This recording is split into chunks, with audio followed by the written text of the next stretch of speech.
I'm Claudia Catania, and you're listening to Playing on Air.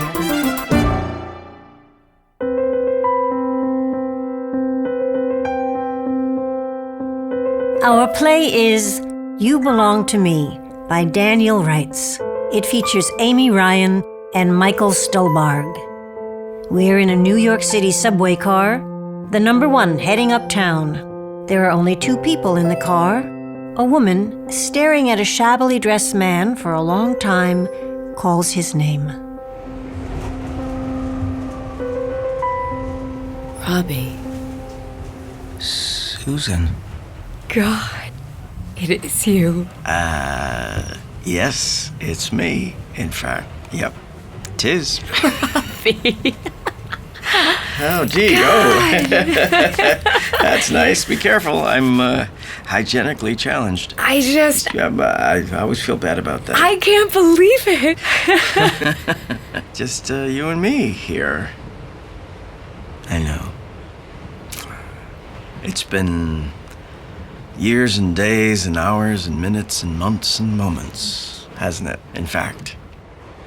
Hi. Hi.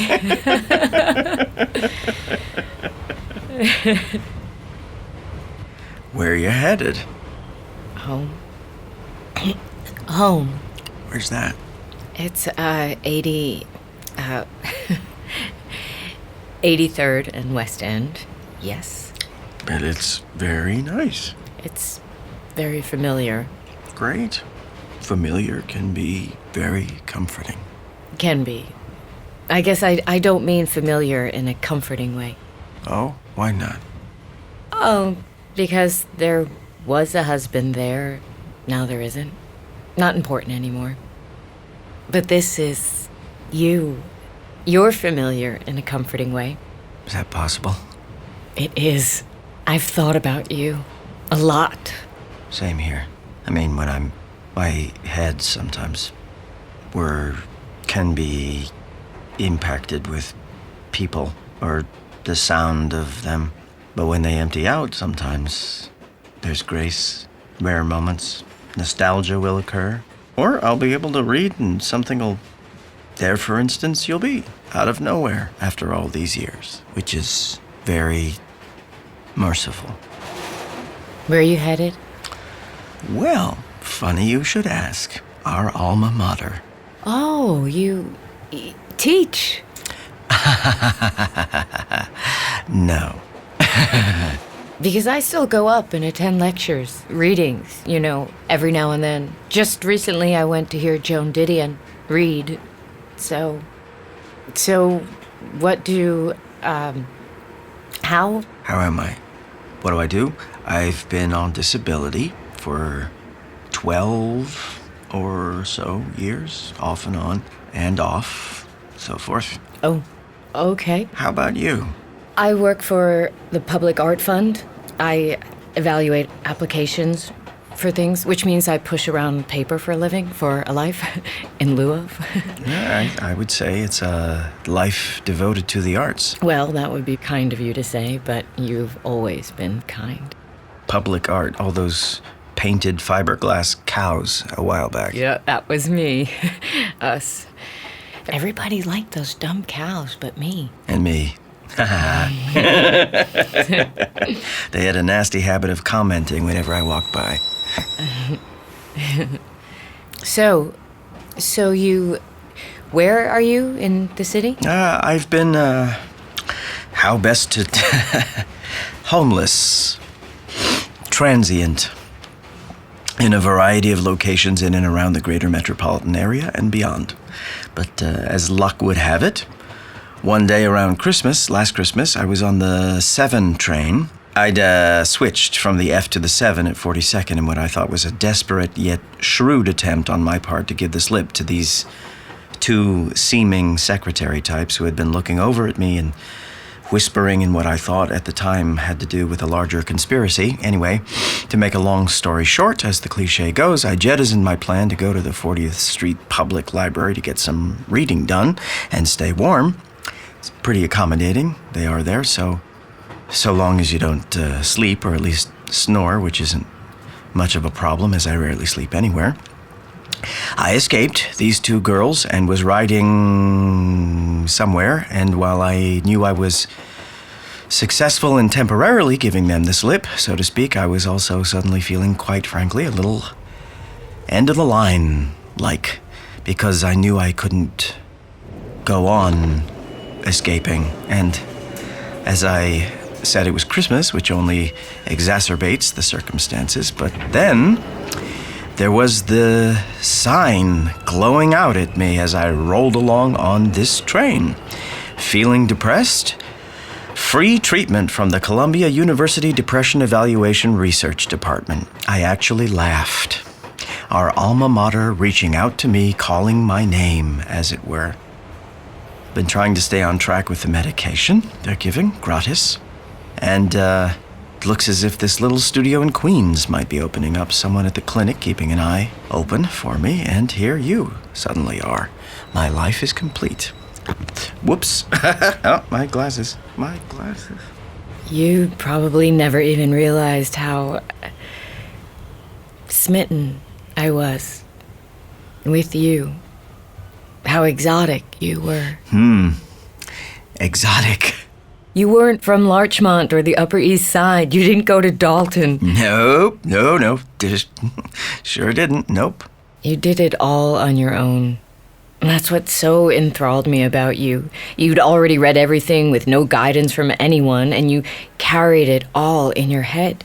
You had the entire modern library in there. Freud and Jung, Vasari's Life of the Painters, the Greeks, Chaucer, Dante, Milton, the Romantics, the American Renaissance, the moderns, the postmoderns, everything. I just stared in wonder at that head of yours. Well, and I had hair then, too. I remember I asked you, and you said you came from nothing. I remember thinking, how can someone who came from nothing know everything? It was just information, just books. It was actually a relief when I discovered everything from Aeschylus on is in my Beckett, A to B. Birth was the death of him. So much more portable. I knew you were a genius. Susan, please. The only genius I ever met. That's why I fell so happily for you. Sorry. What have you got there? In bags? Oh, nothing, really. Come on. Oh, well, this bowl. Very pretty. Yeah, I'm trying for a Tuscan thing in my kitchen. So, what else? This top, the color of which I was worried would make me look like I was trying too hard to look, what's the word? Young. And decided it might not. A bottle of wine that I read about that sounded good for later tonight. And this spray, French lilac. And an issue of Metropolitan Home. Nice. Yeah. What's happened to me? I went to Columbia, the Whitney Museum Independent Studies program. Christ, I've become insipid. What do you mean? I mean, you carry around Beckett. I have Metropolitan Home. You have a home. I don't. I have an apartment, and I do things, and I buy things to fill up time. I guess is what I mean. Sounds like you're just a little lonely, Zal. Besides, you were the one who knew the entire history of art. You taught me more than a few things.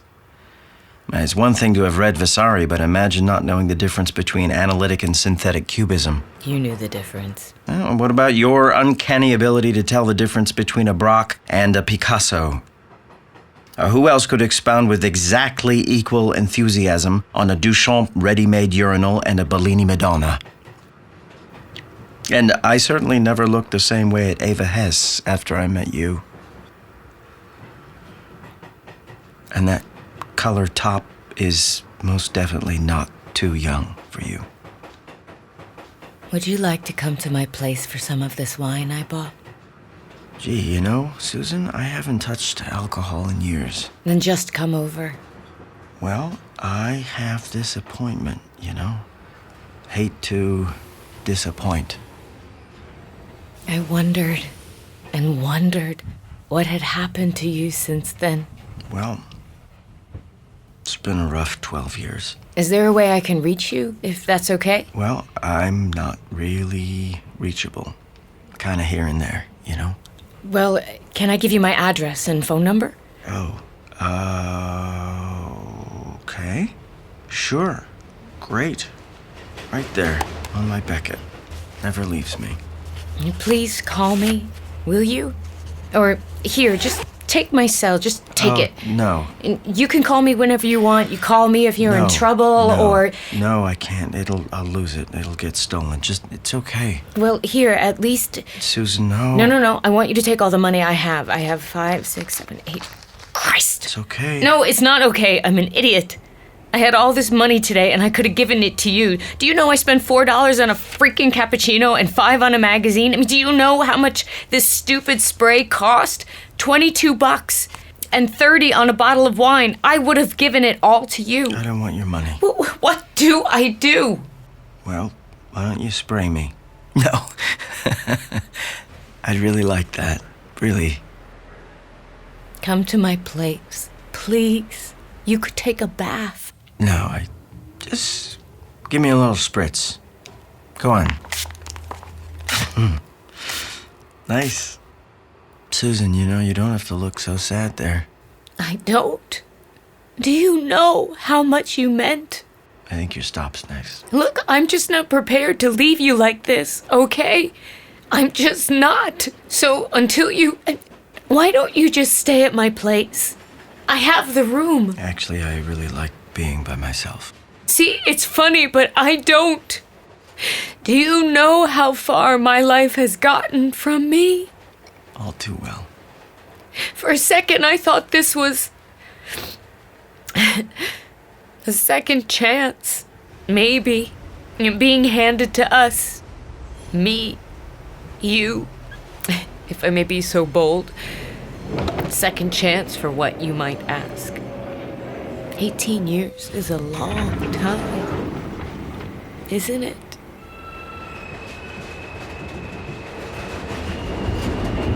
That was your stop.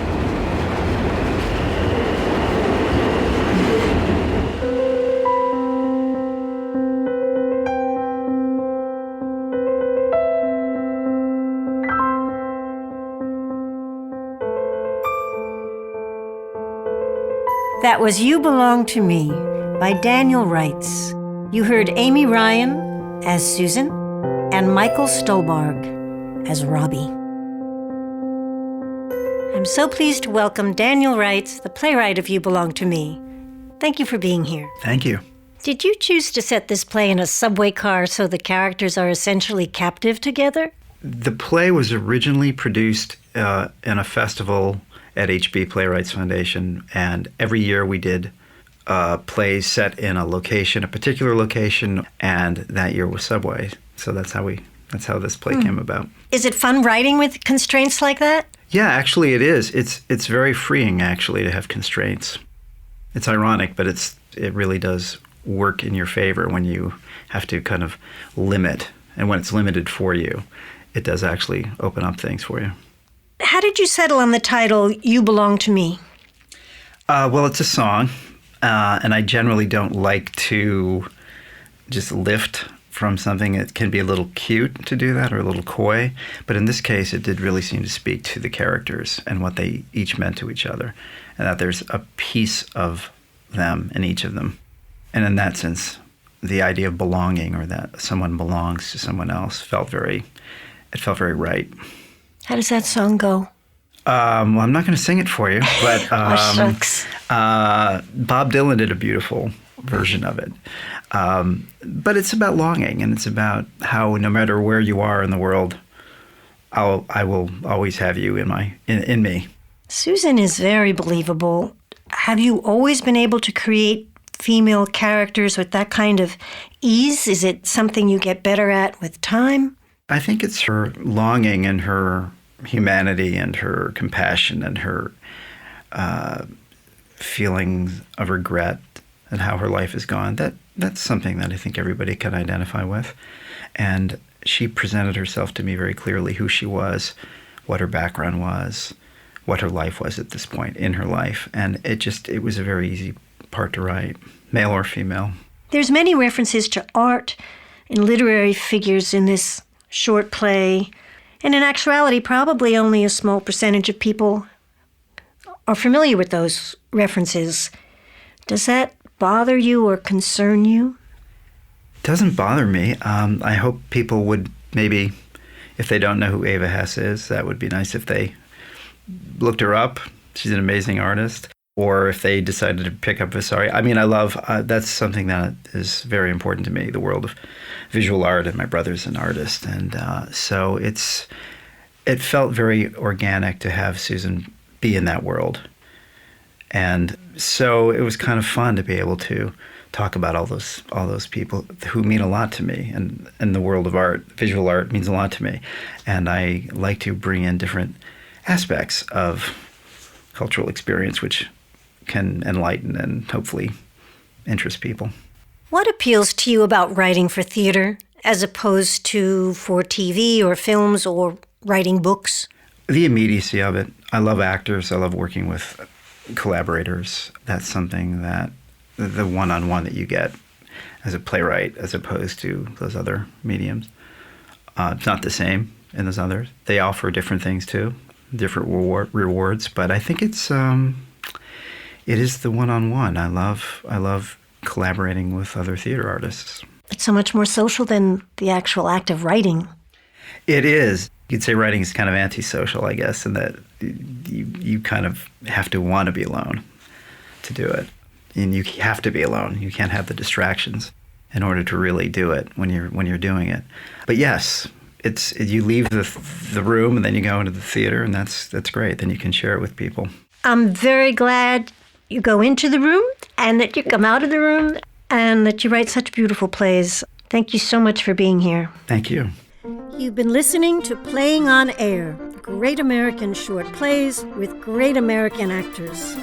If you enjoy our work, check out our first ever fundraising campaign online at generosity.com.